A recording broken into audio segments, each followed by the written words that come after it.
Hey everybody, and welcome to the 7th episode of Time Extend, your racing game podcast. My name's Adam Ismail, and today, as always, I'm joined with the wonderful Brendan Norrison, and today the two of us will be talking through some of the latest news topics in the racing genre, and then also touching on a featured topic at the end of the podcast. Yeah, and there are a lot of little news items to get through today. How you feeling, Brendan? Yeah, I think post E3, there's only a few topics worth discussing at this point, but from that show we did get the announcement of Forza Horizon 4, which we won't discuss much today because, well, it's going to be another Horizon game, but it was good to see that our discussions in a previous podcast seemed to be aligned with Playground Games thinking, since we will be able to visit Scotland and other places in the UK in that game. Yeah, I'm very excited for it. I'm actually thinking about building a PC, which I don't have a gaming PC, but it was watching that game's reveal that weirdly, like, even though I'm very jaded and like I see trailers all the time now and they don't really, make me feel one way or the other, I watched that at E3 and I was like, you know what? I want to play that game, and it's about time I build a PC, so I'm going to go for it, I guess, because it makes more sense than buying an Xbox, to be honest. Yeah, exactly. And I mean, I'm exactly in the same boat as you, because it's been a while since I've been properly excited by a racing game with licensed content, because it feels that we've been going round in circles for quite a while, but it seems like Playground have chosen a good area for the game to be based in, and then the graphics are stunning as well. So it isn't quite a gaming PC for me, but it's definitely considering a 4K TV to upgrade my old dusty 1080p model. Oh yeah, absolutely. I mean, if Playground can get their version of the UK, at least better than the Cruise version of the US, then we're in good shape. But I have faith that they will. Yeah, but we're going that's to touch upon that Crew news soon as well. That's something we'll talk about later.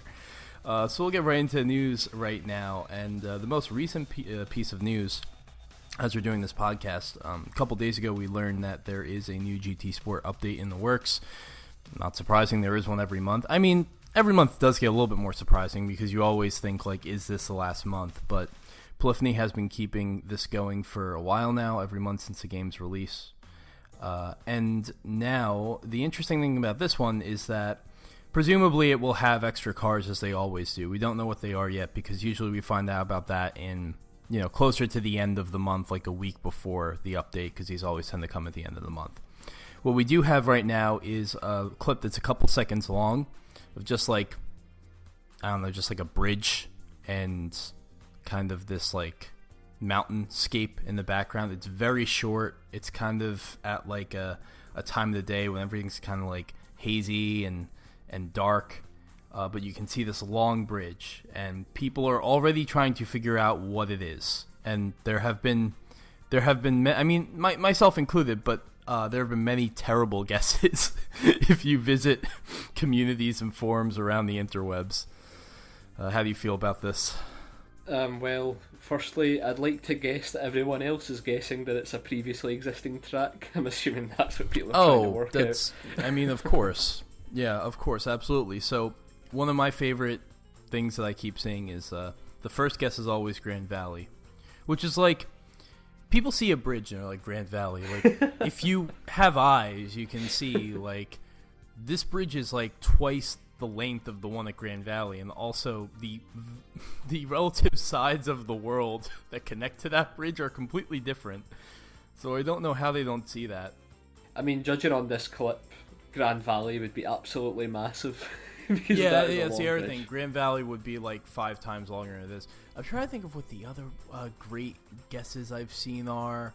Because people are so quick to point out it's Grand Valley. Somebody said midfield, which I'm like, what? Oh. Like, there's no part of midfield that does this.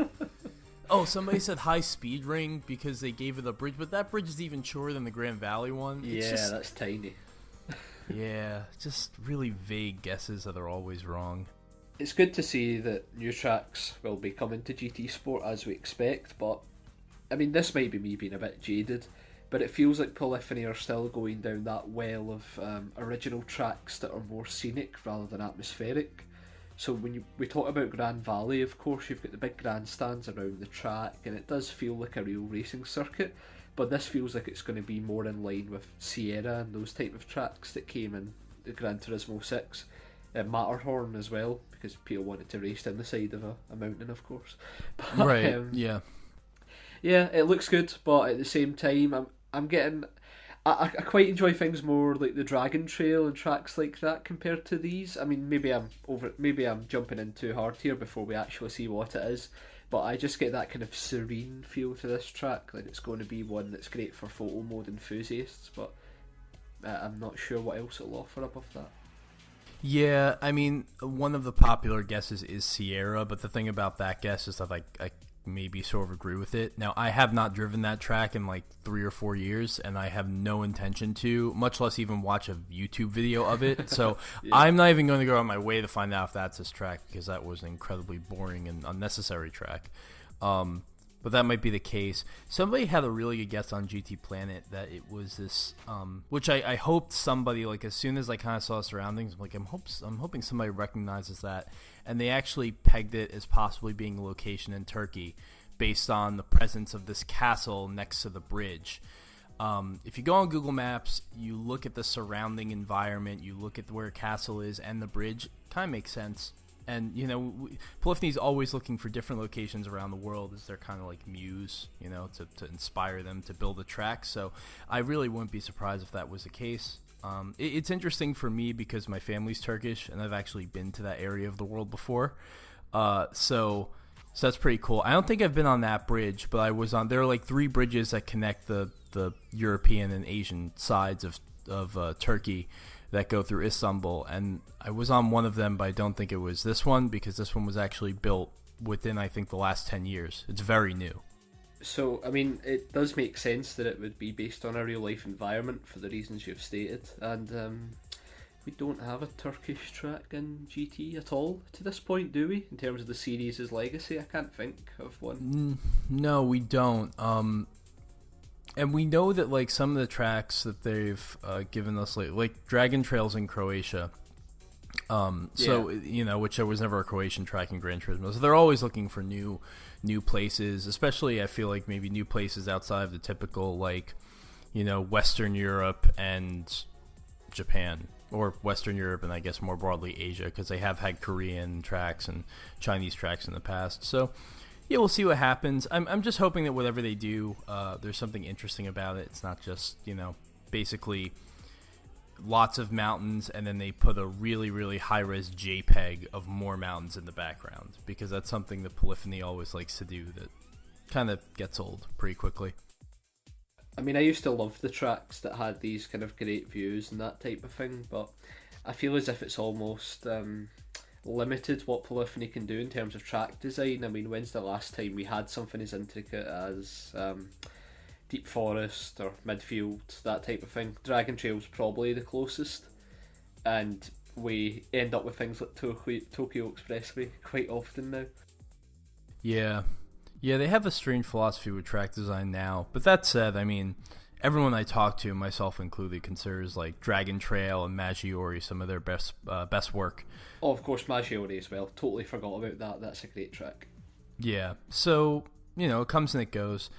I think overall, and I know you've kind of moved on from GT Sport, but somebody that we both follow on Twitter, Ali Sems, he was saying like the post-release content, like the way they keep doing this is unreal. And honestly, I have to agree with him. Like, I mean, it's not unheard of, but the fact that it's all free and the fact that they keep doing it and there's no end in sight, that's pretty cool. Oh, it's incredible. Yeah, I mean, like you're saying, I don't play it as much as I did, but hearing that it keeps getting updates always makes me think about going back, and all of this is free, like you're saying. It's pretty much unprecedented with other kind of rivals in the genre specifically, and it shows that Polyphony's determined to make GT Sport into a full package, even though it was in the beginning. I think I remember us talking about this before, but in terms of polish and stuff, nothing really comes close to GT Sport, and they've done a fantastic job at improving what was already there.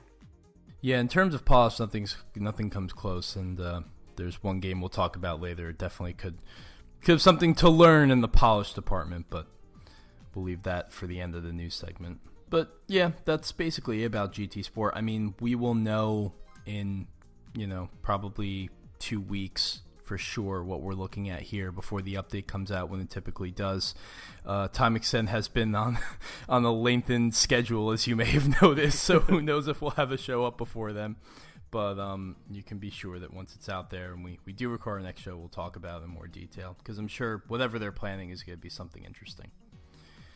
So that's GT Sport. Also news on the Forza side of the river, as Turn 10 has done away with the specialty dealer in Forza Motorsport 7.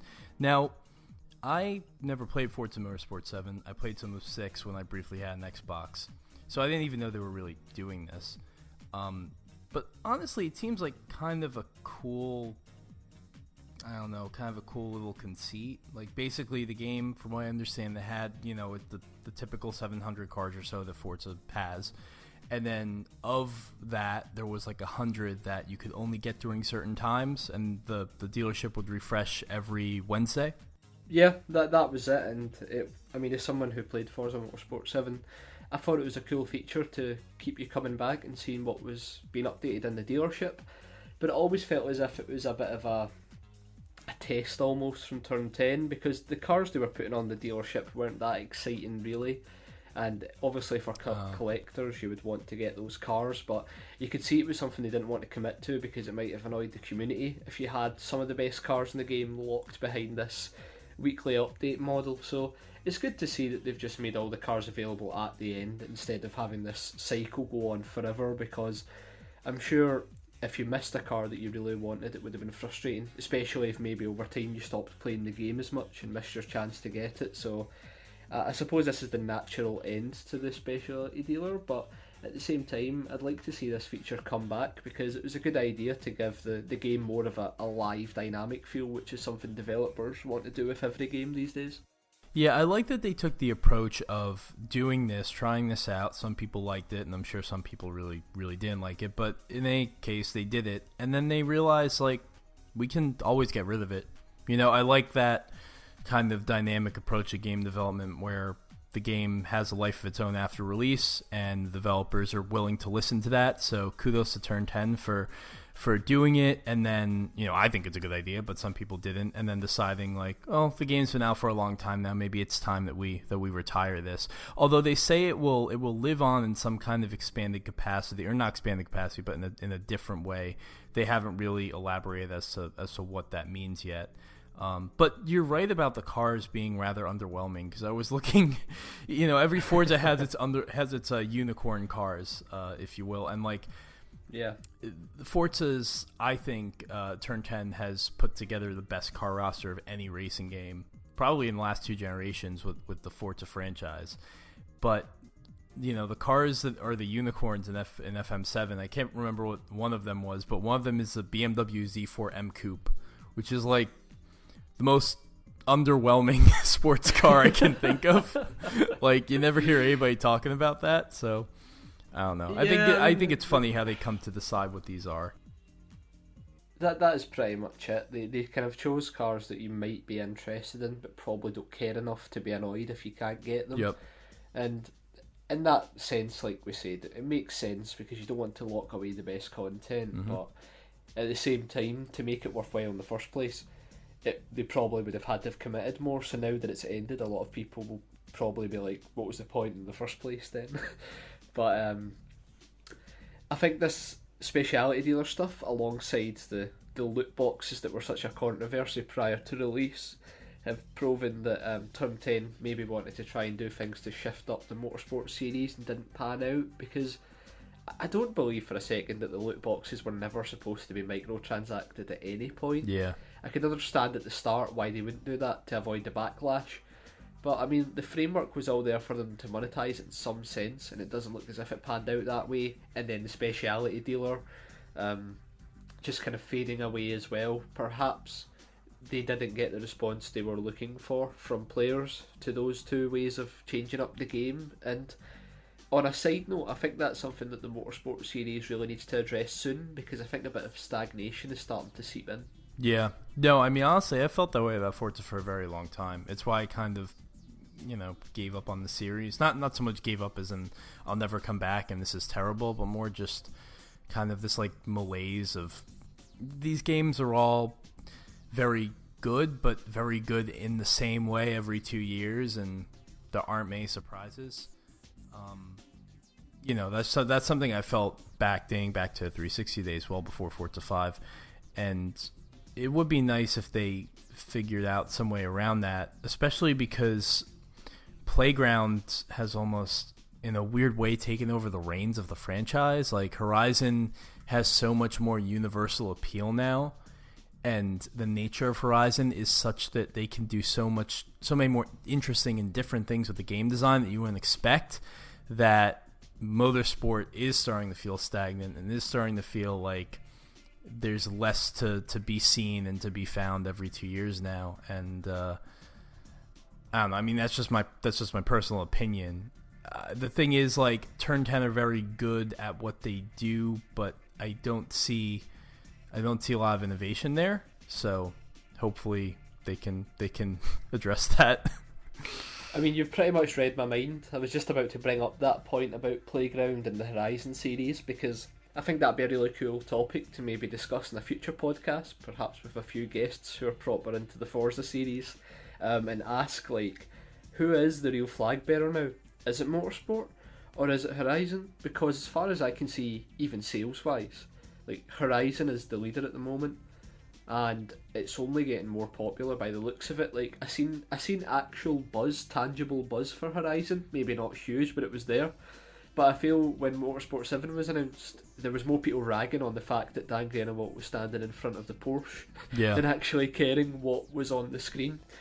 And I mean, we're going to talk about the Crew 2 later, we keep teasing this, but like, I like the fact that game actually incorporates real world racetracks into its open world. And I don't know, maybe there's something there for the Forza series when it takes that next big jump to freshen things up. Can you imagine they sort of merged the two and managed to get that middle ground of having racetracks and the open world environment? I don't know if there's something there, it's just me spitballing here, but I do feel as if the Motorsport series needs to find something to get people hyped again, because when GT Sport was announced and they showed this new direction, there was obviously backlash, but I now think we're on the other side and GT Sport's established what it is.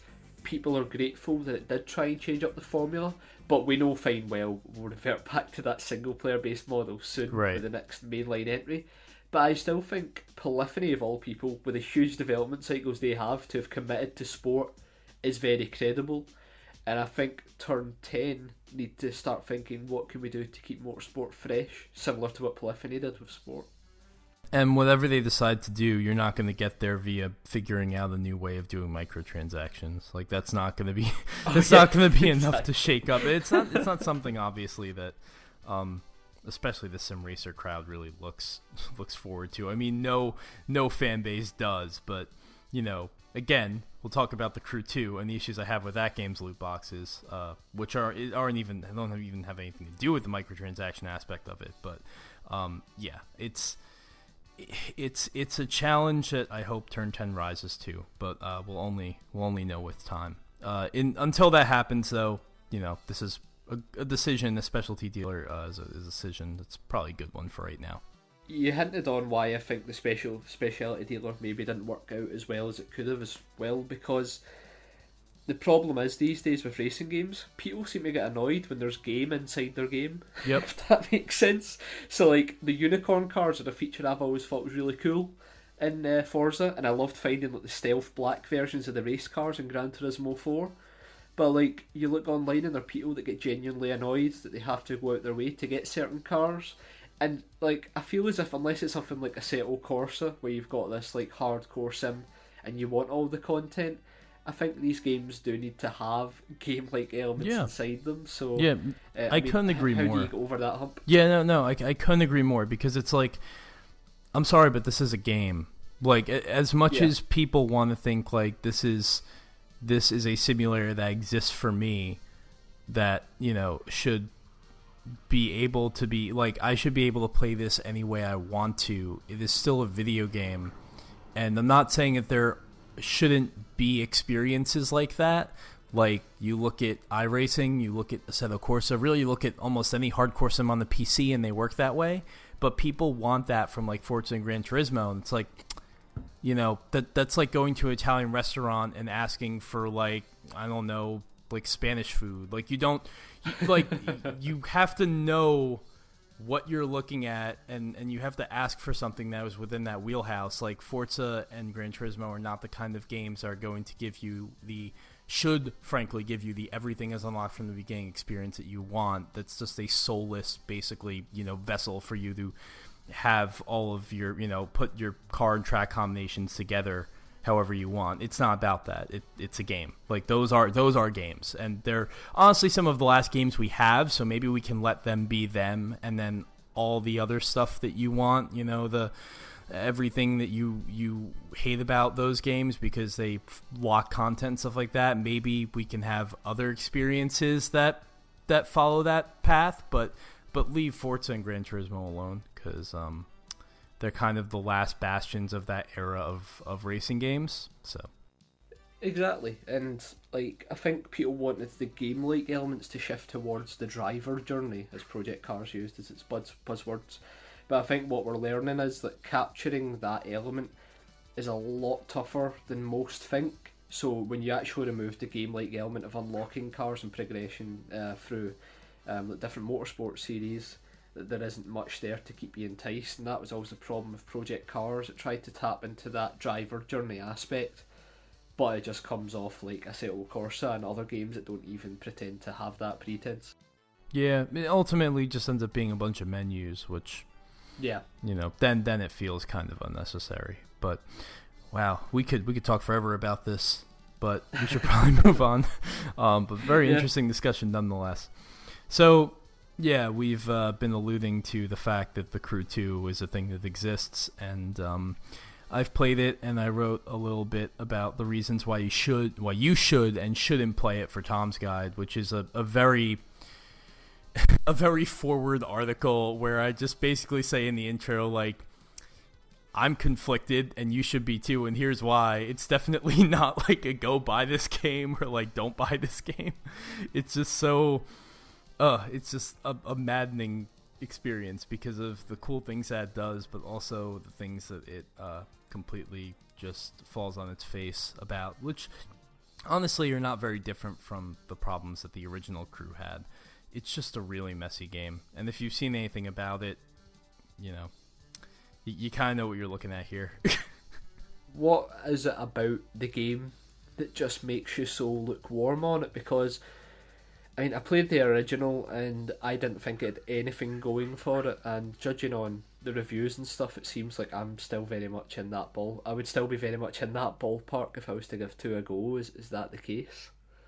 Yeah, which is weird because I know that the Crew kind of blossomed into a game people liked by the end of its post-release cycle and the Wild Run update and all of that, but this, almost in like a way that I've seen people talk about like Destiny 2, it's almost like starting from the beginning again. It's like everything that may have been learned or passed along from the first game is gone, and it's almost like they remade the first one but in 2018. Like, There are definitely differences. Like, the first one had that stupid story, as every, open world street racing game is wont to do. This one doesn't have a story for the most part, at least like a linear story, but you still have to sit through about like 10 minutes of exposition before you start the game about why you're doing everything you're doing. So in a way, like, although you're not constantly being like kept up to date on the story, there is still a story there, and it's just as annoying because now instead of like trying to get revenge or whatever on your family, or for your family, you are participating in basically a TV show that is also on social media, because I don't know, because millennials, and you have to win the most races to get the most fans, and there's this really annoying, extremely annoying like television personality who's like the presenter through the whole thing, and everyone has stupid names and everyone looks dumb, and like this guy reminds me actually of, I don't know about his voice so much because I never played this game, but you remember looking at the mascot for like the Buzz trivia games on the PS3? Yeah, that's how I imagine this guy looks. Like really annoying hair, like really thick glasses, just like an absolutely just insufferable human being. And it's one of those like kind of conceits. It just gets everything wrong about like the people that are expected to play this game, what they're looking for, what excites people now, what, quote unquote millennials are looking for. It's complete bullshit, honestly. and everything you do in the game, it's really not for personal glory or success. It's for followers. So when you do a sick drift, you get followers, and the more followers you get, the more. But you never really lose followers. That's the thing. So I think I read the Polygon review of it was great, because I can't remember the person who wrote it, but they were just saying like, yeah, it's not like if you like completely just like wreck and look like a fool, like you lose followers. It's all about gaining them. So. Or if you have like an affair and it starts a press scandal, you don't lose followers. Right, for that right. either. I mean, that'd be good. Or maybe if like, for example, you were like, you did this thing that a lot of people thought was cute on an airplane, and then like a week later, everyone hates you for it. you don't get a milkshake ducked in this game, if that's what you're asking. Which, actually, that's a great idea. This game really should have done a better job of reflecting internet culture. Like, basically, everything that you do is beloved for about a day before everyone turns their back on you and you become essentially the villain of the month. That'd be pretty good. Or, like, you're like, oh, I'm going to do a triple backflip, and then you don't know the day before somebody else did it, so everyone just comments under the video like, oh, you copycat, this has already been done, this isn't exciting, and then you lose all your followers and stuff. I mean, absolutely. It sounds a lot more exciting than the actual game. I think we really stumbled across something. I think Ubisoft should hire us. But yeah, I mean, that's all my surface level, whining and moaning about the game as far as its presentation is concerned.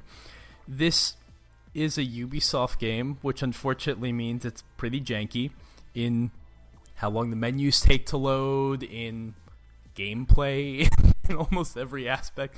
Somebody said also, I think it was the same review I was talking about earlier, that reminded them of Steep, and I'm inclined to agree with that. It is which I know you like Steep, Brendan. I never even thought of that, actually. Never figured out that it makes total sense. It does make total sense, because what it is it has this massive scope, but everything still feels broken. Yeah. And for some people, the scope will be enough to get over that. Like, the amount of articles I've seen where the headline goes, The Crew 2 is a terrible game, but I love it anyway. Like, at least 4 reviews from major publications on the internet have that title. I am not one of them. I think it's a terrible game, and I don't want to play it because it's a terrible game. I mean, it's not a terrible game, but it's terrible in a way that bothers me. Other people will, maybe enjoy it. But for me, I mean, once we get past all that surface level stuff, the handling is awful. And I am unfortunately part of the old school of, I guess, I'm an old fart now, and I'm part of the old guard of racing games fans where if the handling is bad, what reason do I have to play it, And that's kind of the issue I have here is, I obviously spend most of my time driving the cars because I know, there's planes and there's bikes and stuff, but really what I'm first and foremost concerned about are the cars. And it's just the thing I tweeted about it, which I feel like is still the best way to describe it, is the cars drive like they do in like Uncharted when you get to the one driving level. But it's the whole game because it's the crew. So in terms of the gameplay, then there was a question I wanted to ask. So you can change in real time between the planes, the boats, and the cars. That's right, isn't it? Yes, you can. And so there are a couple events. No, it's fine. You can continue asking your question. But just real quick, there are a couple of events that really put this to the forefront, where you're doing it like, because most of the events don't work that way. Only like the longer form ones, but there aren't a ton of them. So it's something that you can very easily forget you can do in the game. Right, so it doesn't take full advantage of the fact you can transform, because that's where I was going based on like Sonic Transforms Racing, where of course you're changing between boats, flight and karts during the race. Is there anything like that in the crew? Are you saying there's like a few events like that, but it doesn't really tap into it? Yeah, Yeah, there are a few events, but it doesn't really tap into it. They also don't really so when you start the game, you're doing this event as you do in many racing games. They throw you into something, and it is one of those, like, I call it like a triathlon event, because you start out in the car, and then you're in the boat, and then you're in the sky. And even though they're having you do this when the game starts, they're so concerned with explaining, like, I think it's called Extreme TV. Like, that's what this channel is. It's extreme with an X, but then no E at the end of it, which is even, like, doubly stupid. So they're so concerned with telling you, that you're on the TV, that they don't really explain that, like, no, this is something that can happen in this game. This is something that, like, explain it even in sort of an expositional way. This is something that's really exciting that the Crew 2 offers. Like, so you're not reminded that you can do this. You're not ever told that, like, this is something you can do again in the future. Like, it's just that could have been something where the game really differentiated itself, but instead it kind of got dropped. Yeah. It's unfortunate, because honestly, when you're doing that first event and you're changing the type of vehicle you're driving, it's very interesting, because when you start out in the car, I think next you go to a boat, and you transport into this boat, and when you do it, they do this really trippy thing with the world design where, like, it's hard to explain, but basically, like, they put you in this boat, and now you're in the river, and I think you're in, like, the Hudson River or something. I think you're near Manhattan or something, and, like, the horizon line of the map curves upward, almost like you're in a tube. Right. It's like they do it in such a way as, like, you're moving from car to boat, and it looks really, really interesting. And then they do it again when you're going into the sky, and, like, I know it's just for show, but, like, it is honestly very trippy. Like, when it happens, like, whoa, that's actually really cool. And then eventually the map unrolls itself and becomes flat again. Becomes boring. That was a nice touch. Becomes boring again, yeah. So that's the other thing that really needs to be touched on about the Crew. A lot of people are saying, like, oh, the scope of this, it's, the entire U.S., which I appreciate. I mean, I said in the article I wrote that I think one of the things that any American will do when they start playing the game is immediately drive to their hometown, or where their hometown would be if the game had every aspect of America, but it's really obviously, shrunken down as it needs to be.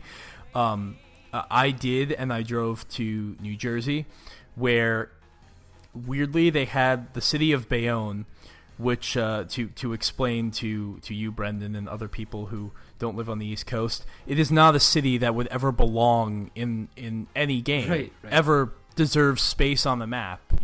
It's like, I don't know. I'm sure you have your local example, of course. but it's like not like, why of all the places. I mean, Jersey isn't a very noble state. It gets ragged on in the U.S. because it's kind of like regarded as like the armpit of the country, I think is one article famously put it. But, like, you have Bayonne and Jersey City. It's just very weird. But anyway, I drove there, and then, drove around and just kind of wandered aimlessly and just, completely ignored the obligations that I had on the map. And it just, it's big, but there's nothing there. And I always get the sense that, like, Ubisoft doesn't understand it's that weird, slightly unsettling world of this was designed by French people, honestly, who who have a love for Americana, maybe, who want to capture it, but can't, because there are parts of this world, especially highways, because when you're in between major city centers and areas, there are just these long highways that go on forever, which is, I mean, not terribly different from actual America, except for the fact that these highways look exactly like the highways in Test Drive Unlimited. Oh. Which, similar development background. So, I don't know. As I'm playing the game, I'm just like, these are not how American highways look. Like, these look like, it reminded me of when I took a trip for work to Barcelona back in February, and as I was on the highways there, I noticed, like, there's not here, like, maybe in Europe, or maybe just more specifically in Spain, like, there's not a very big shoulder, like obviously there's a lot in America, space doesn't come as much of a premium, so we can take up massive space with our roads and whatnot, but much like in Barcelona, in the Crew 2, it's like you have these like tiny highways with really small shoulders, and then you have like trees right on the edge of the highway. I'm like, this is weird. Like this is not America. It reminds me of like any depiction of San Francisco where it's gotta have the rolling hills, and then like the rest of the city doesn't look anything like San Francisco. Yeah, basically the opening level of Sonic Adventure 2. Yes, that's it. That's any depiction of San Fran has those hills, and then it's like, wait, what does the rest of the place look like? Who cares? People don't know. It's this odd, lifeless, bastardized version of America through the lens of people who want to understand it but don't. I mean, that's the best way I can describe it. And when you get to New York, because New York... And here's a situation where it's like, okay, I won't bother them too much for getting, freaking Bayonne wrong, because who gives a shit? But, like, Manhattan, downtown Manhattan, Times Square, that's all, a main focus of the game. It's one of the main areas. Like they point out on their website, they point out in the game. It's like you got your San Francisco, and you got the South with the Bayou and everything, and then you got like in the East Coast where you want to be is New York City. So I went there, and it's like they made half of Times Square, which is so weird because Times Square is like this kind of like it crosses over. It's kind of like an X, but like a really shallow one. When you see pictures of it, you can kind of see like the corners of like the huge billboards and everything, and now they're screens obviously, but just like facing each other. You only get half of that in the Crew 2, and it's really jarring because again, it's just like you wanted to get certain parts of this map right, but even like the most important ones you got wrong, and it's extremely jarring. And on top of that, these are again very, very lifeless environments. There's like maybe there are actually like people, kind of pedestrians roaming the streets and everything, a decent amount, but there's no traffic ever. Like it's really strange. It feels like a ghost world, and again, owing to the fact that everything's eerie and not quite right to be America, it feels even more like a ghost. So it's like Uncanny Valley if it could be a map, essentially. That's what it kind of sounds like when it's trying to replicate something that exists, but it gets the core fundamentals wrong, and I'm not surprised if that's the case. Yeah, it's really strange. And the thing I will go out on in explaining the weirdness of the map is that Andy Kelly of PC Gamer contributed, I think, the best article about the Crew, and honestly, like, read reviews, read my piece if you want, but this really is the best one, because all he did was he just ventured around the map and just took pictures of the storefront signs. Oh, I've seen this, yeah. Because it seems that Ivory Tower have used some kind of like, procedurally generated or, AI or something to generate store signs for just stores in the world, not places you'll visit, but just like scenery as you drive by. And I mean, they're god awful. Like you get a lot of combinations of the words chicken, grilled, and coffee for any restaurant. There's a store that advertises pizza, grilled pizza, of course. Coffee, grilled pizza. I don't know what that is. This French cuisine restaurant that has ravioli, fettuccine, and tortellini on the door. One of my favorites is the one that it's actually a normal looking restaurant, and they got that aspect of it right, except for some reason there is a concrete barrier for about 6 feet off the ground, and there are no stairs, so it's completely inaccessible to anyone. Wow. That's an ambitious strategy. There's this one store that's just called Circular Dots, and there's this other store that is a combination airline, travel agency, breakfast, mechanic, spa, pharmacy, hotel, and furniture repair shop, and laundromat, all in the same location. That guy's living in 2042. Yeah, he knows what the store needs to have. He's doing it all. And then the motel / apartment rental place, which is open 7 days a week, which, as the article reads, it's open 7 days a week, which you'd hope somewhere you live would be. Offering rooms for 3B, 9B a night. Great price. Oh, is that all? Perfect. That's exactly what I've got in my wallet right now. Oh, great. Yeah.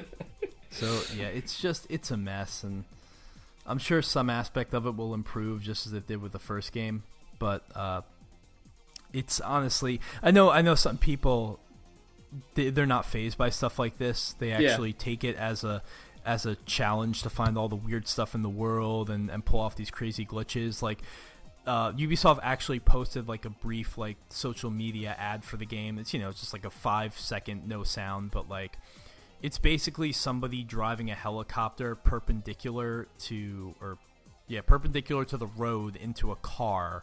So the helicopter is moving sideways basically. The rotors are perpendicular to the ground and into a vehicle on the ground, and then like the quote that appears on the screen is like, this is the most amazing, or like, this is absolutely amazing, or this is the most amazing game I've ever played. My friend discovered this and sent it to me. He's like, so they're advertising the game based on the strength of its glitches. And I'm like, yeah, I mean, it basically is like the Gmod of racing games right now. That they're charging a potential £80 for if you get the gold edition. If you get the gold edition, so that's Crew 2. Yep, it sounds like it suffers from the diagnosis we made a few podcasts ago about games afraid to actually commit to the kind of atmosphere they want. It just sounds like that. They come up with the cool concept of being able to change on the go. They even seemed to demo it to you with that cool horizon effect, and then it was like, nah, we'll just make another open world game that's completely empty. That'll be much more fun. With social media. So yeah. Oh yeah, you can get those followers, man. It's all about those followers. It worked so well when Codemasters went down that route with Dirt 3. It was like, why don't you upload that clip to YouTube, man? Oh yeah, that kind of stuff. So it's good to see we've come full circle, and now we're obsessed with getting followers and stuff again. Because I don't know about you, but the one thing I want from my racing games, especially arcade racing games that could be unique, is to get followers on Twitter. Yeah, it's to remind me everything I hate about my current adult life right now, and not put me back in like a blissful childhood state of just all that matters is that I get this one corner at Seaside Street Galaxy correctly. Yeah. So anyway, we'll move on to the real quick to the last news item, which Brendan, you brought up about Onrush, and that it recently had a free weekend, which I completely missed. Yeah, so Codemasters announced this earlier this week, and it happened now, basically. If the beta didn't give you your fill and you didn't buy the full game, and I imagine there's a lot of you out there, you can now try the free weekend, which includes the full version of the game that had many improvements over the beta, to be honest. And one of the reasons I wanted to bring it up is I think it's good for people on the fence getting to try the game, but I think it's bad for Onrush because we're just under a month from release and we're already getting these free weekends rolling out, and that can't be a good sign. Yeah, it's something that we talked about in our last show that we were kind of worried about. Now, in a weird way, it's not a good sign, but I also feel like it was inevitable. And not inevitable in like, oh, this game was inevitably going to fail, but like people don't understand what it is. And you don't understand what it is even for the first probably 2 hours that you're playing it. So, no.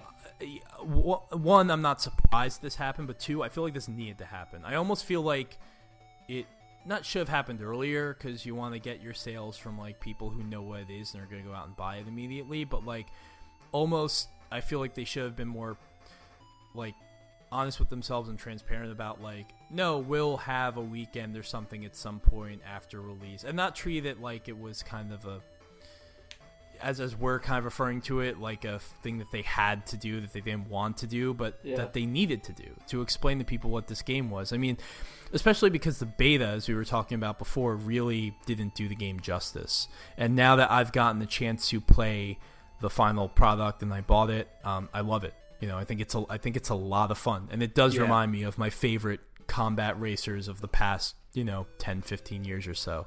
So, I'm excited for people to try the game out. and hopefully it gets more people on board, because it really is, a unique experience. It's one of a kind, and there's nothing like it. Exactly, and just as another side point, the game is also 40% off for PlayStation Plus subscribers this week and maybe next as well.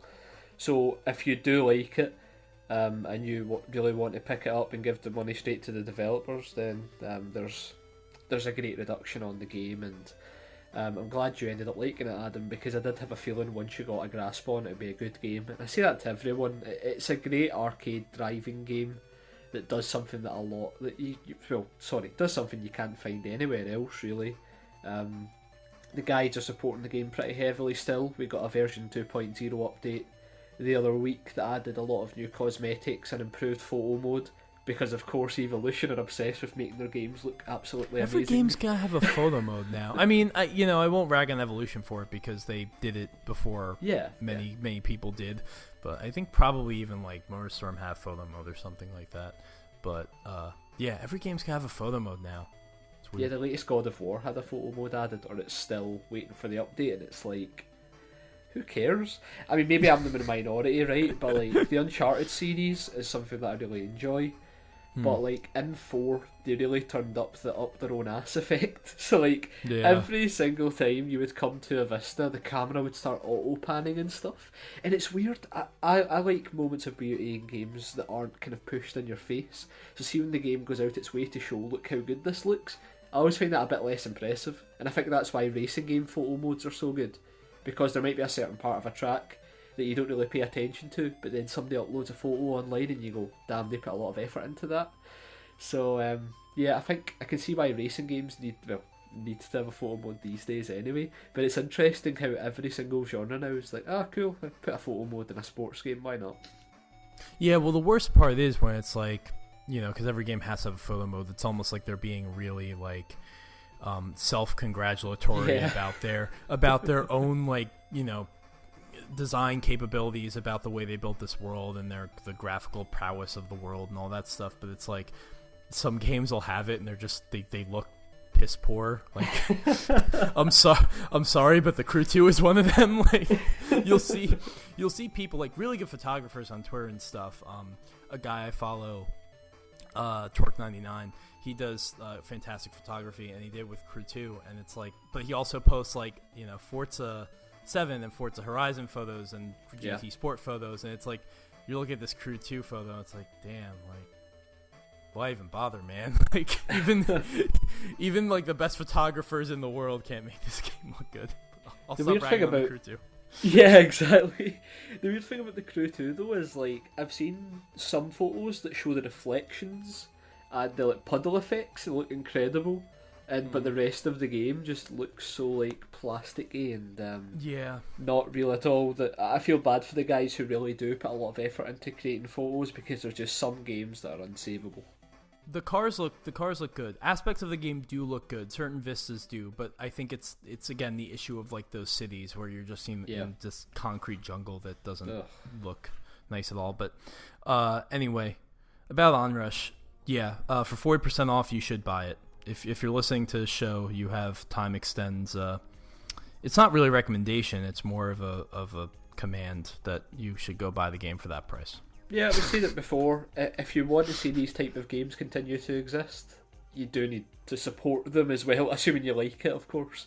I mean, the two this year that are probably fit into this category is Onrush and the Trailblazers, which is something we might be able to discuss another time, but that's basically Bizarre Creation staff making a new kind of arcadey racing game, so that looks pretty cool as well. I'd say those two games this year are probably the most adventurous as far as the racing genre is concerned, and if we want to see more stuff like this and get that Shock sequel that I am pushing for, we need to start supporting these types of games as racing fans. Oh, I'm sure the Shock sequel is definitely still in EA's. It's a lock. It's in the in progress pile. They just need that one little push to get over the edge. You're not allowed to complain if in a year's time or in 2 years' time you really wish somebody made some kind of light, more carefree and fun, this lighter racing game or arcade racing game or something like that, and you're like, where is it? Why won't anyone make it? Like, here's your chance. You got to put your money where your mouth is. So please support stuff like this, because otherwise, I don't want to hear you bitch. Yeah, exactly. That's it. I mean, even talking about the price points here, there was people complaining about Onrush's price point, and they probably had the Crew Gold Edition pre-ordered for £80. You've got to think about it logically here. I mean, these types of games cost a lot to make, especially with Evolution behind it, like the amount of technology in this game. And just as a brief point, that's kind of goes against the whole self-congratulatory sense, because Onrush looks amazing, but you wouldn't guess that when you first play it. It just kind of looks like a standard off-road game, but the more you play it, and then when those unreal weather effects kick in, it's like, wow, there's been a lot of effort put into this. So don't come out the gate and say, oh, this type of game doesn't deserve X amount of money, until you've actually played it and seen what it can do. Because Onrush, kind of, it's like a ball of wool almost. It kind of unravels itself, and then by the end you're like, holy crap, they put so much effort into this.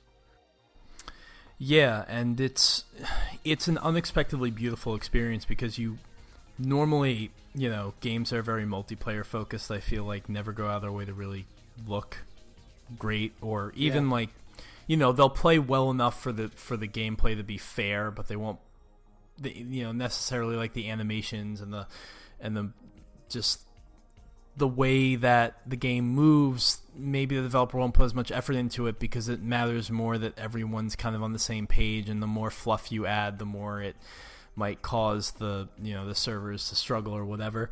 And so I don't know. My expectation with the multiplayer first game is that they don't really put that attention into it, because their efforts are focused elsewhere, in other places. But like with Onrush, it's surprisingly like it's an amazing looking game, and you would expect from a studio that used to be a Sony first party studio. But I was blown away by the game the first time I played it. I know you were talking about it, and you were saying like it really wasn't technologically like a tour de force, and I was like, I can't imagine how. But then once I started playing the game, I very quickly realized that for myself. So. And it's at 60 frames as well, something easy to forget. Yes. But like the frame rate is incredibly smooth, even with a lot of stuff going on the screen.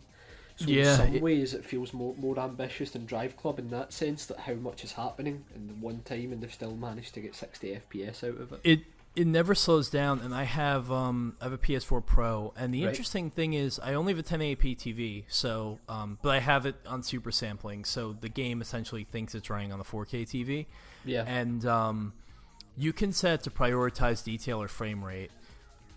It's the only game I've played outside of The Last of Us Remastered where if you have prioritized frame rate, it's 60 frames. If you have it prioritized detail, it's 30 frames. And like, honestly, once the game defaults to 60 FPS mode, if you try and play in 30 frames, it's like it's drunk goggles. You can't do it.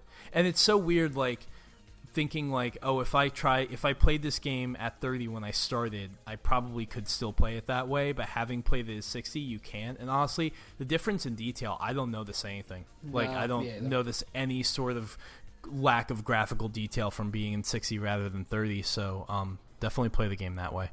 That was another thing as well. The beta actually defaulted to 30, which was a terrible decision in hindsight, because the first impressions of the game have that bit of jank, but you could change it to 60 from within the menus in the beta, and that just like blew me away, and that's when I knew I needed to have the game as well. But I mean, we basically gave a glowing recommendation here. If you're on the fence, give it a go.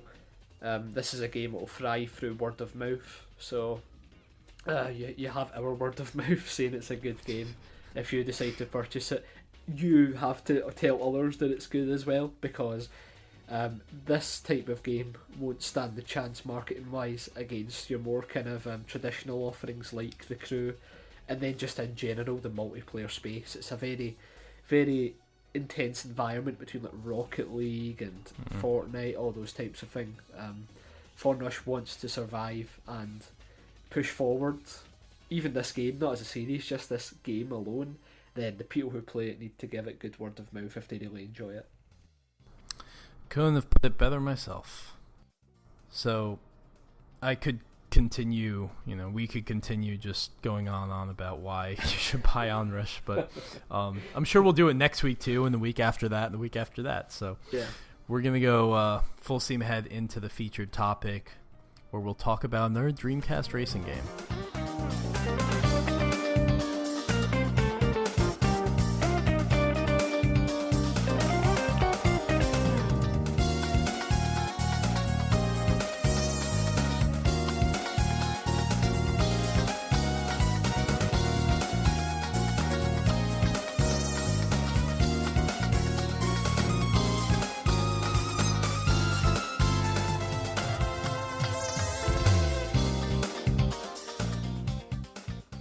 And welcome back. And this week we're doing another entry in our series SEGA Racing System, where we talk about a different Dreamcast racing game.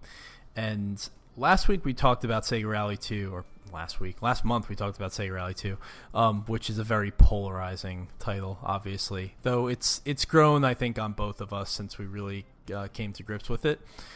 This game, this is Sega GT, and this is not a polarizing game at all. I think we both agree it's shit. Oh, it's really bad. I'd rather talk about the merits of Who Wants to Be a Millionaire on Dreamcast than Sega GT. Oh my god. I remember you were, you bought it, and either right before you got it or after, you were like, is it really that bad? And I'm like, yeah, you don't think it could be that bad. Like, you honestly try to rationalize in your head. You're like, this is a racing game produced by Sega in one of the company's golden eras. How could this be bad? And yeah, they found a way. They found a way, and it's so infuriating because, this was their big attempt to go up against Gran Turismo, back when Gran Turismo was the best-selling game on the original PlayStation. So, anyone who says, like, oh, racing games are like, they're for really boring people or whatever. Like, there was a time where all of you bought Gran Turismo, or at least all of you, if you were around 20 years ago, would have had that game. Every single person with a PlayStation. And Sega was right to be like, hey, we should make our own. The problem is they put a team that had no racing game experience whatsoever on it, and it just ended up being a complete and utter just pile of garbage. But yeah, so I'll just quickly rattle off some of the details about the game. So, Sega GT released in February of 2000 in Japan, August of 2000 in the US, and December of 2000 in Europe. It had a PC release in early 2001, and the thing to remember here is that the Dreamcast did not survive much long after the game came out, because the Dreamcast essentially had basically like a year and a half of a life. Like, it came out in September of 99 in the US, and by March of 2001 it was done. I think they announced that it was going to be discontinued in January of 2001. So essentially this game comes out, if you're in Europe, in December, and 2 months later the system is discontinued. And really, like, it makes sense if you're actually playing the game and you're experiencing what this is in real time, because probably you might have been upset that Sega was exiting the console business, but then you probably also played Sega GT and thought to yourself, well, if this is the best they have, then maybe they should. Sega GT killed the Dreamcast. Yeah. I mean, it didn't, but like for us it did. And the studio that developed it is WoW Entertainment, which I'm going to quickly figure out what they did, because it wasn't other racing games. So WoW Entertainment's contributions to the world were, outside of Sega GT, were Sega Tetris, Sega Marine Fishing, Alien Front Online, World Series Baseball 2K1, which interestingly is considered like the worst baseball game of all time. It was terrible. It actually, like, it didn't give you the ability to control the outfielders, which basically meant that you couldn't play defense in the game. You could only hit the ball and pitch, and that was it. Wow. So, yeah, WoW Entertainment was definitely the weak link of, unfortunately, of Sega's first party, or rather second party companies and developers, which is really unfortunate. And I mean, also not, to be the weakest link, like, you had the best studios in the world. Sega had the best studios in the world this time, so there had to be one that wasn't up to the level of the others, but unfortunately, WoW Entertainment was kind of a ways down, and they gave us Sega GT.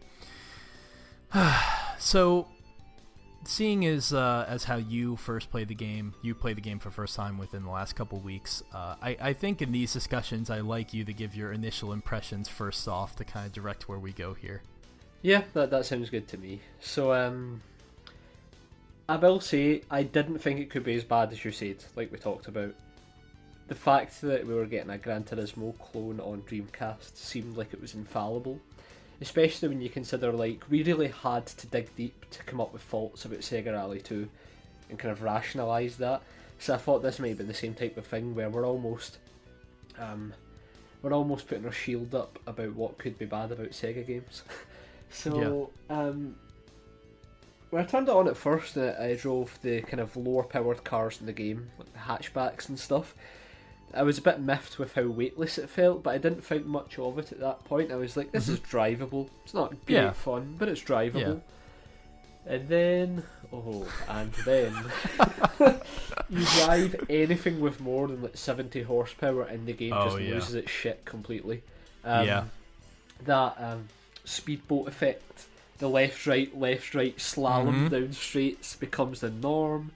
The weird collision engine with walls, where sometimes you hit it, you just kind of bounce off, and then other times your car will just spin for no reason, seemingly. Oh yeah. And all combined with track design that's like, what if we did Gran Turismo but with no creativity whatsoever? Yeah. Every single thing about the game is wrong. Yeah. The only thing that isn't is a car builder, but before we get into that, just talk about the basics that you touched upon. The physics are maddeningly awful, and it amazes me when you go back and read reviews about this game, and it got like 7s and 8s, and I'm like, what? What the hell? Like, I know our standards may have been lower back then, but come on. Yeah. I mean, I'm sure there were reviews that said, like, this is almost as good as Gran Turismo, which is, I mean, just could not be further from the truth. Like, when you start the game, you do drive these K cars, and if it's a front-wheel drive K car, it'll handle well enough. But once you get above 70 horsepower, which is what percentage of cars in the game is 70 horsepower? Probably like 10 or 15 at most. At that, pushing. Yeah. And then once you get past that, front-wheel drive cars, like, high-performance front-wheel drive cars like an Integra Type R or something like that, or Civic, it's like, all right, like, this understeers like a dog, but, and it makes a lot of noise and goes nowhere, but it's not uncontrollable. It just, there's not much to do. And then, weirdly, rear-wheel drive cars and all-wheel drive cars handle exactly the same in that there's absolutely no control there whatsoever. There is never any grip. I mean, like, when you're just kind of going along on, like, not essentially like going around the corner, but just like steering as lightly as you can on the straightaway or something like that, you have some grip, but then the car will start to bounce and it'll get skittish and it'll move around in the way you don't really expect, and then you might hit a wall and then you'll bounce off the wall, and all of a sudden now you're just like left, right. Yeah, and you exactly. Can't get it to go straight. And then you're thinking, like, okay, well, the car is like really light. It kind of, I can't necessarily get to where I want it to go, but like I can move it. So then you apply braking and turn to a corner, but when you do that, you have absolutely no front end grip. The car does not bite until you're halfway through the corner, where suddenly it's an oversteer situation now, completely flips around, you spin out, and the engine noises in this game are probably average for the time. But when you spin out and you just hear the rev, like, it just makes you want to break the controller. It makes you want to kill yourself. There's nothing from the gameplay that will make you want to keep coming back and playing the game. And that's the biggest fault here.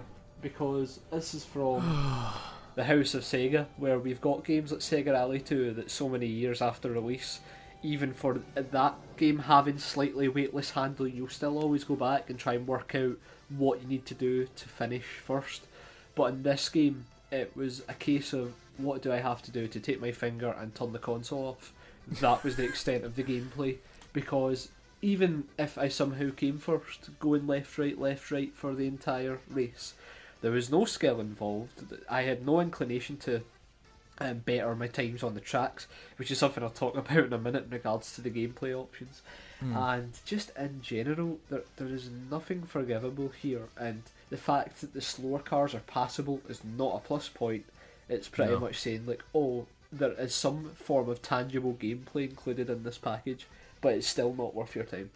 It is absolutely unplayable. Like, there's no way around it. I don't know how you could give this game anything more than, like, on a 10-point scale, anything more than, like, a 5 or a 4, based on how undrivable these cars are. And it's a shame, because there are some really interesting cars in the game. It doesn't have a massive roster, but, like, I remember on the US cover, which is, in my opinion, one of the worst game covers ever made, which it has a Dodge Viper GTSR concept, which when I was a kid was one of my favorite cars, in front of this like weird Photoshop green background.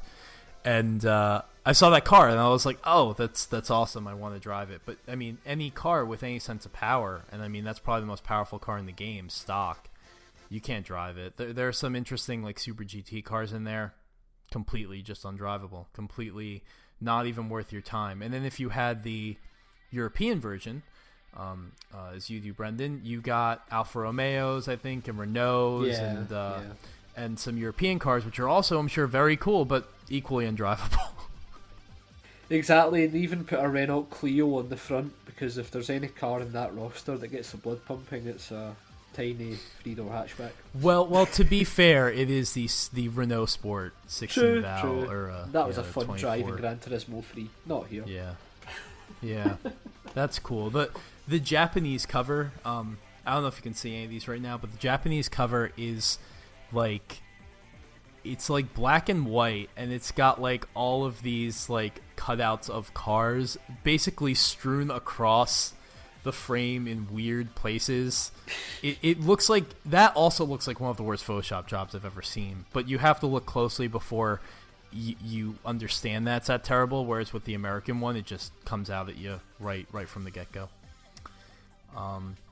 Another thing real quick, this game was known as Sega GT Homologation Special in Japan, which like is a cool name to us, but to anyone else must just sound absolutely like word salad.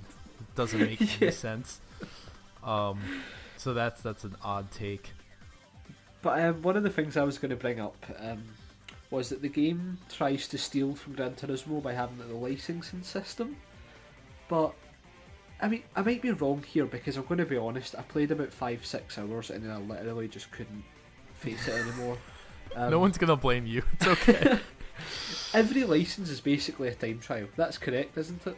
Like, one time trial per license. Yeah, which actually, it's funny that you say that was an issue, because that was actually one of my favorite things about the game. Not now favorite being used very, very loosely.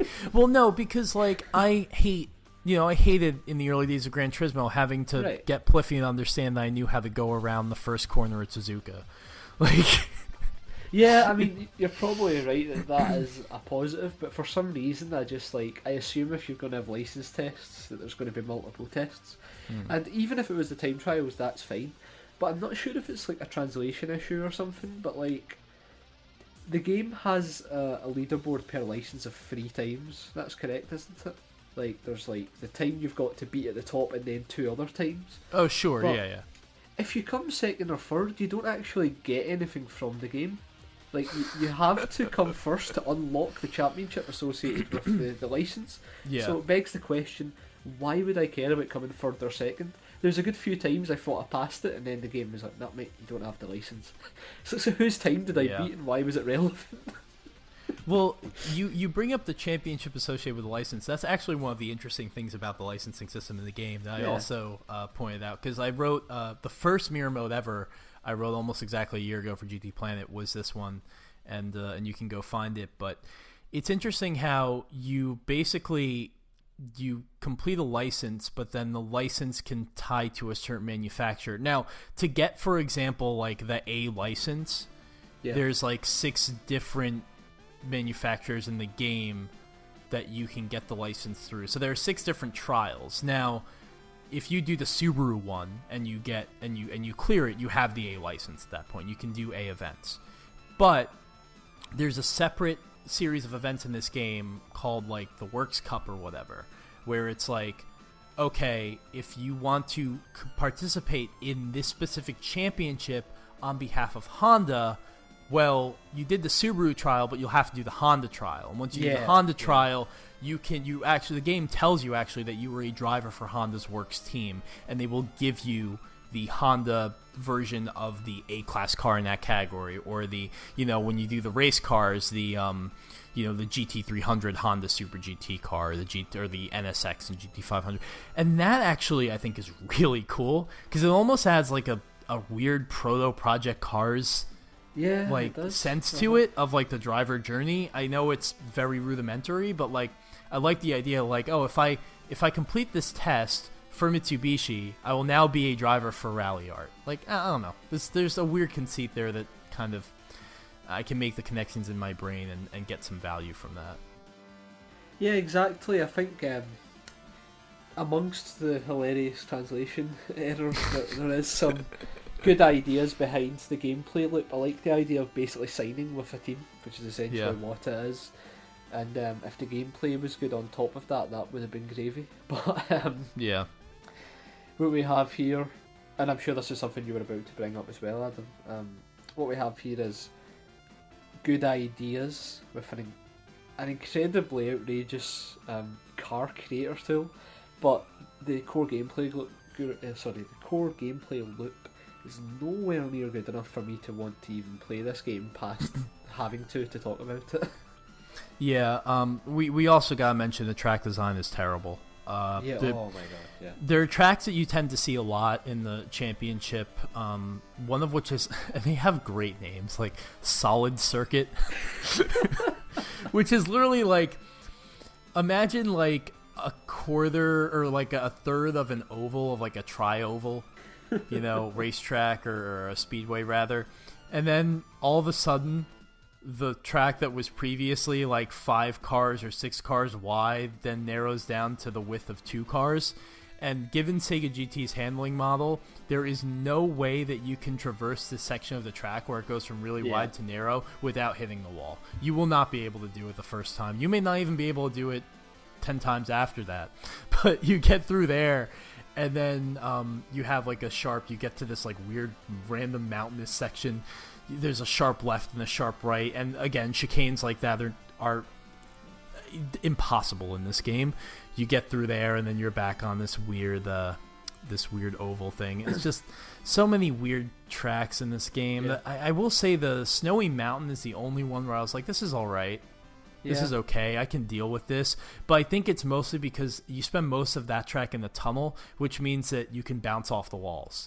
Exactly. You want the walls in this game because that's more forgiving than just spinning endlessly in the infield. There was one of the tracks names that always made me laugh, and it was Deep Rock Road. Yes. It's like they ripped off Deep Forest, and then what's the name of the Gran Turismo track with rock in the name? Oh, Red Rock Valley. Red Rock Valley, yeah. So it's like they looked at those two and just went, just take a word from each of those and bash road on the end. So yeah, there's that one. There's a lot of tracks actually in the Deep Rock Valley environment are just kind of, they're probably some of the easiest tracks in the game. They're like in the desert, and basically there's a city, I can't remember what the city ones are called, but there are 2 city. Oh, Night Section. That's great. I love that night section. There's Night Section 1, Night Section 2, and those are very difficult.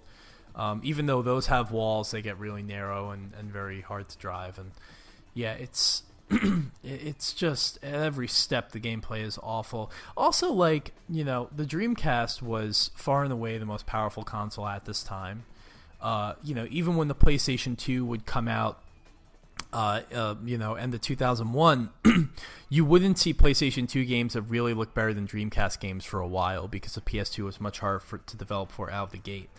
So this game should have looked great, but honestly, it doesn't. Like it's okay, but there was never a moment playing this game, even as a kid, where I looked at it and I was like, that looks really, really, really good. Like, nothing that ever struck me on the level of, like, anything close to Gran Turismo 3, which was obviously, like, the pinnacle at the time. Yeah.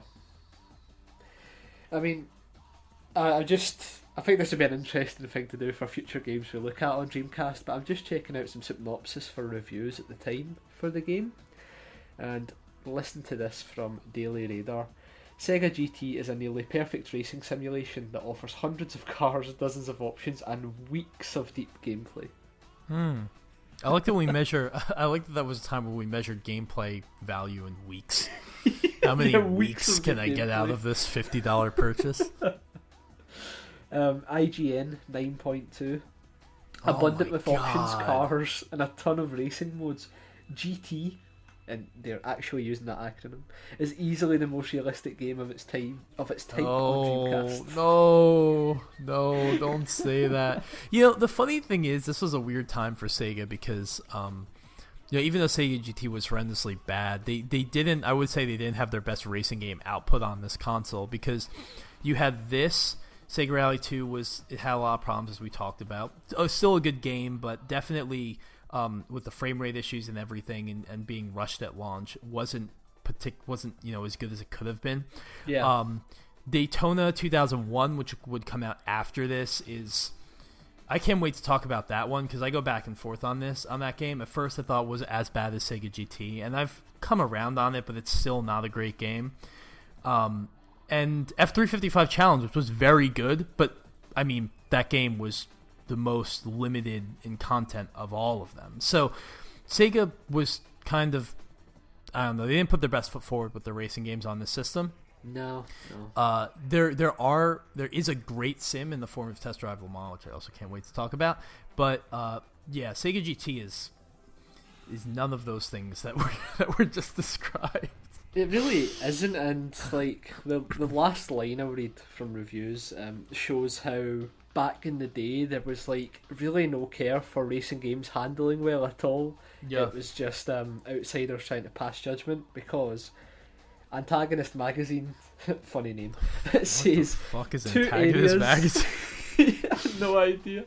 2 areas where Sega's game slaughters, and that's in capital letters. Sony's Gran Turismo 2 in quotation marks. Oh my god. Gran Turismo 2 as so called. Depth and graphics, Sega GT apparently absolutely hammers it. That is wrong, as we've discussed. Yeah, it is wrong. I mean, Gran Turismo 2 obviously was on a much worse in terms of technology systems, so it's like it's apples to oranges there. The lack of consideration for handling is interesting. I think a lot of the early days of games journalism, they didn't have anyone, they maybe weren't as focused on like covering the niche of racing games or the niche of sports games or whatever. So like basically you had these people play these games that like really weren't particularly good at any racing game, so they were like, well, if it's hard, it must be realistic, because we were also very early in Gran Turismo's reign, so there wasn't a lot of experience, I think, among mainstream game journalists about, or really any games journalists about sim racers, so that's how they were able to get away with this. I like to refer to that form of journalism as churnalism, where it's like it has to be covered, but there's nobody there to actually give it the respect and care it needs. And I find it weird. It's one of these insults that's kind of thrown around to like IGN and GameSpot, because they're kind of the big large companies, but I think I've talked before, like IGN actually has a decent group of 2 or 3 individuals who are properly into racing games, so more than you would expect, their opinions on racing games these days tend to be pretty good. But back in the day, when it was like a magazine driven business really, they would have to churn out like 20 reviews per copy each month. So I mean, I don't know about you, Adam, but I bought a lot of games on the basis of these reviews, and then when actually buying it, it was like, oh, that was a bad decision. Yeah, and unfortunately, it happens very often with racing games at the time for reasons we discussed. But we'll get into this Sega GT's one thing that it did really well, but also it's hard to say really well because like there's really no barometer for this feature in any other game because nobody else does it.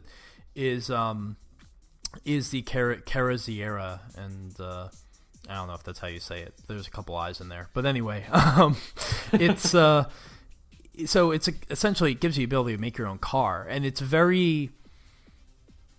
covers all the. I mean, it doesn't cover all the bases, but like it definitely is sufficient for a feature like that in a game like this because you start out basically determining, how big do you want the engine to be, and then that informs, how big the car is essentially, and also various other aspects like.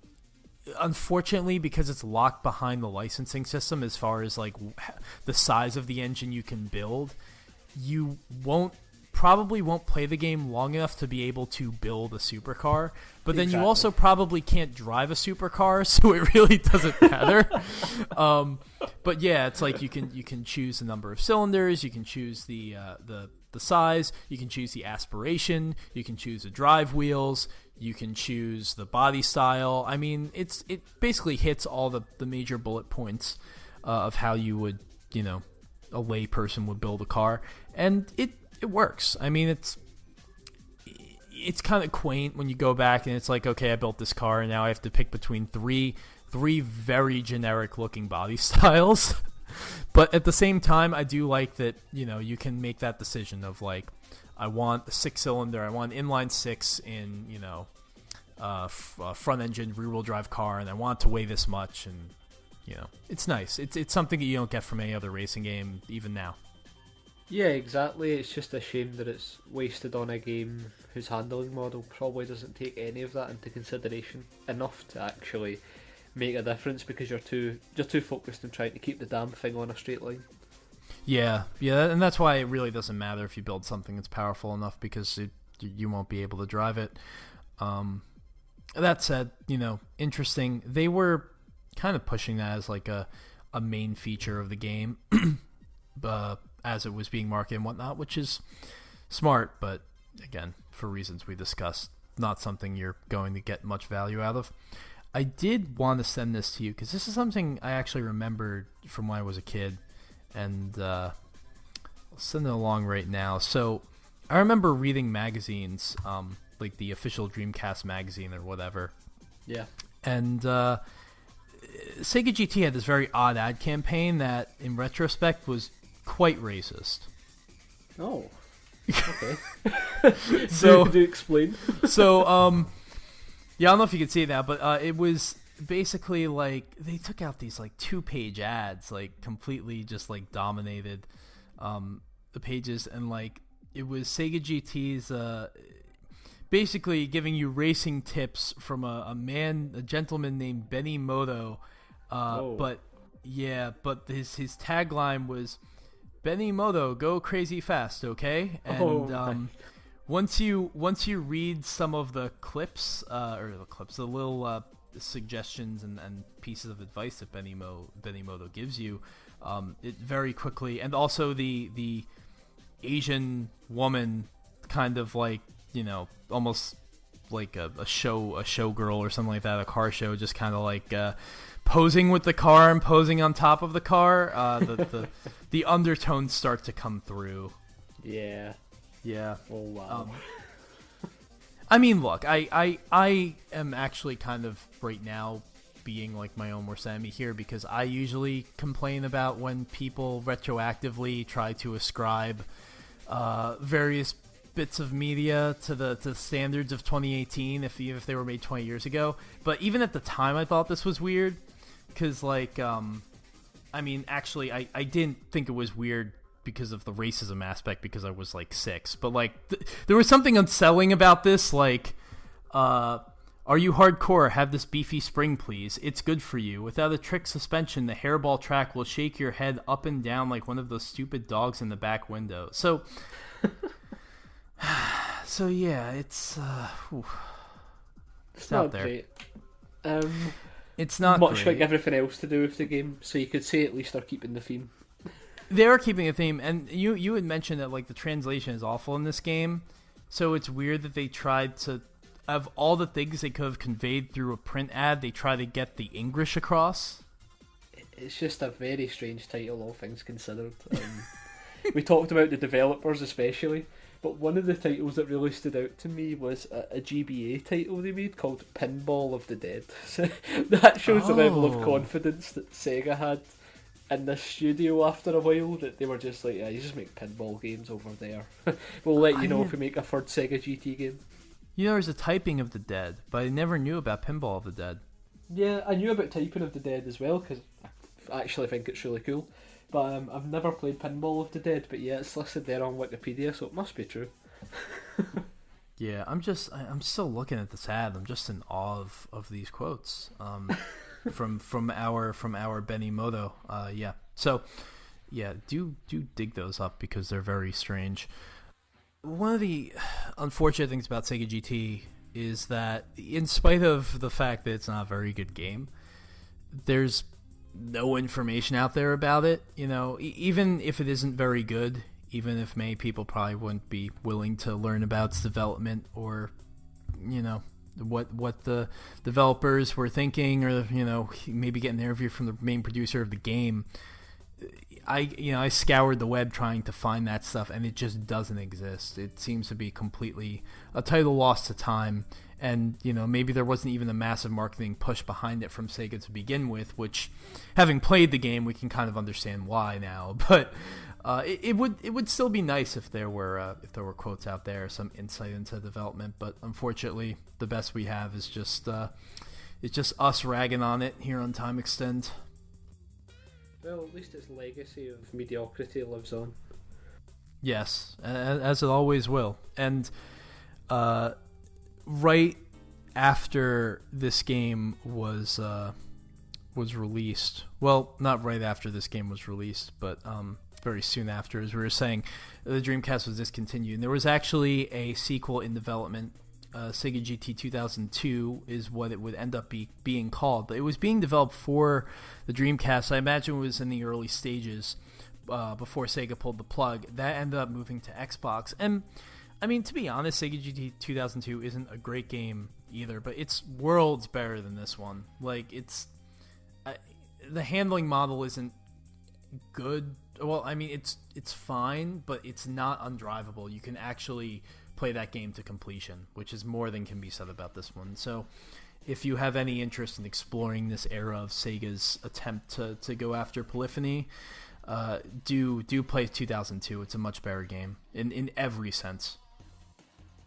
Yeah, I mean, if it's playable, like you've just said, then it already is 100 times better than Sega GT, so who knows, maybe we'll do a Xbox retrospective series at some point where we can talk about that and Richard Burns Rally and the original Forza games. But for now, we're Dreamcast up. yeah, I've never played Richard Burns Rally, so I'd love to hear about it. They never released that in the States here except on PC, so that's crazy. So good as well. Yeah, it's a classic I know nothing about. One of the rare few then. Yeah, I guess so. Well, I mean, rally games, especially back then, like, they didn't, you know, I still can't find a copy of Shocks. Ever since, like, we had that show and you told me to, like, look out for it and everything, like, I was like, I'm going to play that game, still haven't been able to find it. I visit so many retro game shops, no one ever has it in stock, so, yeah. Well, I know what to get you for Christmas. Oh, thanks. Send you a copy of Shocks to bring in the it'll be more worth it than the pounds of Tokyo Extreme Racer that you could have shipped that would have then been, like, you know, $10 in shipping. Oh, I would pay $100 in shipping for Shocks. And that's why you're on this show. Yeah, exactly. The love for irrelevant arcade racers is what makes this show possible, I guess. Well, that is our 7th episode of Time Extend. You can find my Crew 2 story on Tom's Guide, reasons why you shouldn't play it, and also find my stuff on GT Planet occasionally, and that's just about all that I have going on. And I'm Pioneer Spine on Twitter. Find me on Twitter at Brainwings. No longer writing for any active websites, but I do have my own personal blog that you can find on my Twitter account where I'll ramble every so often, but it's all about that Time Extend, baby. Yeah, and you can expect Brendan's long-form 12-part diary on the career of Shocks coming. Starting in August, you'll get to be treated to that feature, so look out for it. Yeah, talk about Shocks and fawn over my new Civic Type R as well. Oh shit! Yeah, you guys we really should have talked more about that than any of these terrible games. That could be a cool discussion topic at some point, though, talking about the cars that we have driven. And I mean, you've got a really good daily driver as well right now, Adam. So yeah, I got Fiesta ST. Although because I haven't played the Forza game in a while, I think that's the only game that has it. So unless you count Dirt, but I don't ever rally my car, so I can't speak to that. Also real quick, the one last thing I'm going to say about Sega GT is that the soundtrack is terrible. And I'll just good point. The most offensive thing about any Sega game is to have a bad soundtrack, and it's really, really bad.